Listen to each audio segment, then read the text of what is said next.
مدارس اسلامیہ بہت ساری مشکلات سے دوچار ہے. ان میں سے ایک تعلیمی نصاب کو نشانہ بنایا جانا ہے. لہٰذا میں نصاب تعلیمات اعتراضات کے نشانے پر لب کشائی کرنے کے لیے مدعو کرتا ہوں اپنے برادرم محمد عرفان کو. ہر دور میں اٹھتے ہیں فرعونی فتنے، ہر دور میں اٹھتے ہیں فرعونی فتنے، مگر ان کے لیے ایک موسیٰ بھی جنم لیتا ہے. کرو زیر زور خطابت سے ان کو، کرو زیر زور خطابت سے ان کو، جو اہل مدارس پر ناروا ستم کرتے ہیں.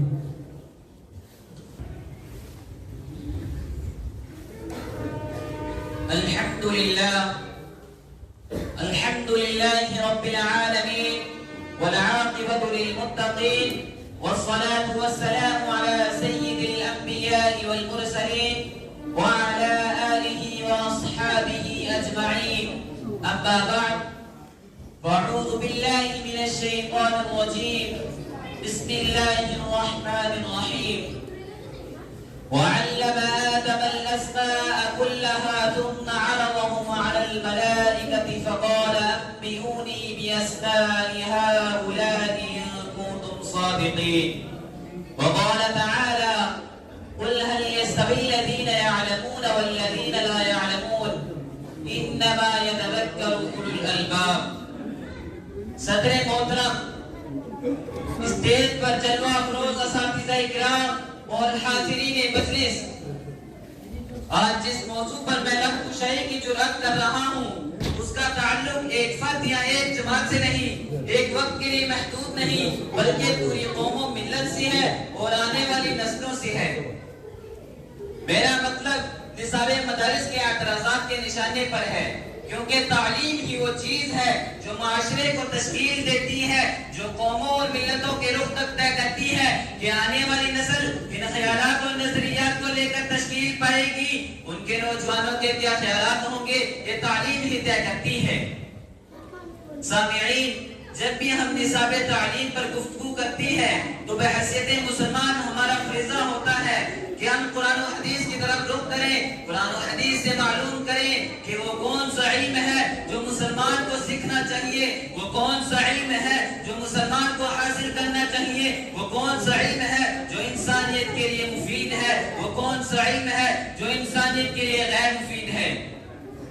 اسی طرح وہ کیا حدود ہے جن کے اندر رہ کر کوئی بھی علم حاصل کیا جا سکتا ہے، وہ کیا حدود ہے جن کو عبور کرنے کے بعد، جن کو تجاوز کرنے کے بعد وہ علم نہ صرف یہ کہ معاشرے اور قوم کے لیے مضر ہو جاتا ہے بلکہ پوری انسانیت کے لیے مضر ہو جاتا ہے.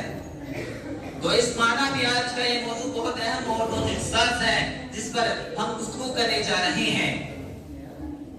حاضرین مجلس، مدارس اسلامیہ کو نصاب تعلیم، مدارس اسلامیہ کے اعتراضات کے نشان مختلف طرح اور مختلف جہتوں سے اعتراضات ہو رہے ہیں کہ ان مدارس میں میتھ کیوں نہیں پڑھائی جاتی، ان مدارس میں سائنس کیوں نہیں پڑھائی جاتی، ان مدارس میں بایولوجی کیوں نہیں پڑھائی جاتی، مدارس کے فضلاء سائنسدان کیوں نہیں ہوتے، مدارس کے فضلاء ریاضیدان کیوں نہیں ہوتے، مدارس کے فضلاء انجینئر کیوں نہیں ہوتے، یہ ملا مولوی کیوں ہوتے ہیں، یہاں سے فارغ ہو کر یہ کسی مدرسے کی مدرس کیوں رہ جاتی ہیں. تو سامعین، یہ بات سمجھ لینی چاہیے کہ مدارس اسلامیہ کے قیام کا مقصد انجینئروں کی کیب تیار کرنا نہیں تھا، مدارس اسلامیہ کے قیام کا مقصد سائنسدانوں کا تیار کرنا نہیں تھا، مدارس اسلامیہ کے قیام کا مقصد تحفظ دین تھا، تحفظ شریعت تھا، دین اسلام کی اسلامی تہذیب کی حفاظت مقصود تھی.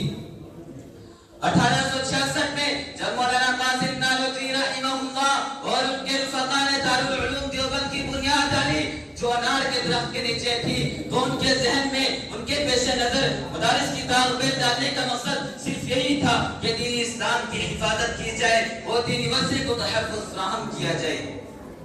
دوستو، تقریباً 1.5 صدی گزر جانے کے بعد اگر کوئی یہ اعتراض کرتا ہے کہ ان مدارس میں سائنس، انگلش اور میتھ کیوں نہیں پڑھائی جاتی، مدارس کے فضلاء سائنسدان کیوں نہیں ہوتے، تو میں پوچھنا چاہوں گا کیا اسلامی تہذیب کا غلبہ ہو چکا، کیا ہم اسلامی تہذیب کی حفاظت کر چکے؟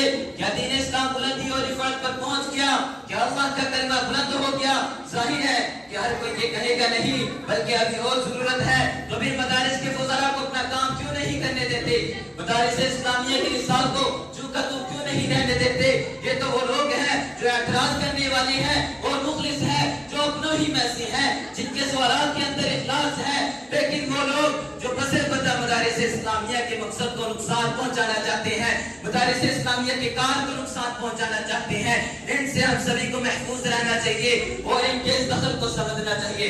ان کے دخل کا مقصد صرف یہی ہے کہ یہاں دیگر علوم داخل کر کے مدارس کا جو مقصد ہے اس کا اندازے کی جائے۔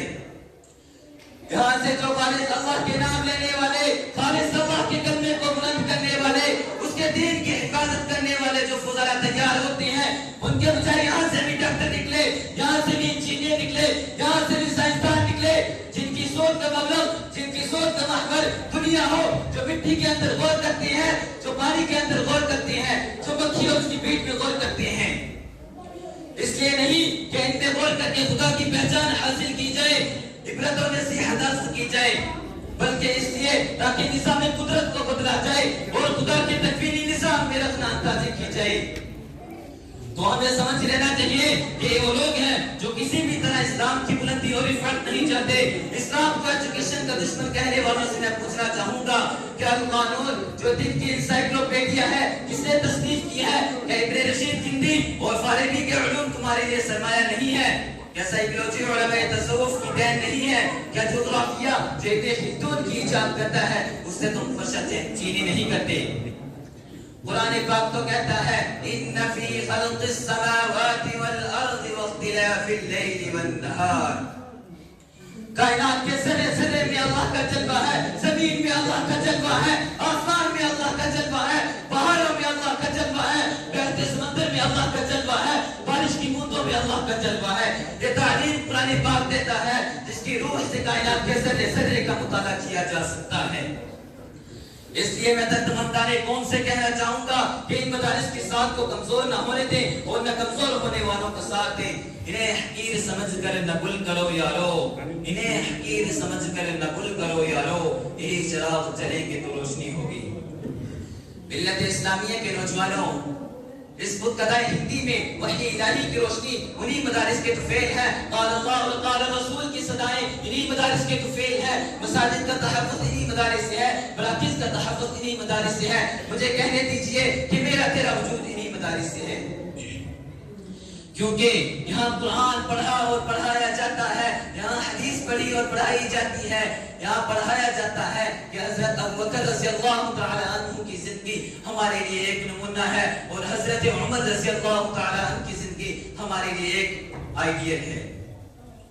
دوستو، ان مدارس کا تحفظ کرو، ان کے نصاب کا تحفظ کرو، ان کے اساتذہ کا احترام کرو، ان کی چٹائیوں کا احترام کرو۔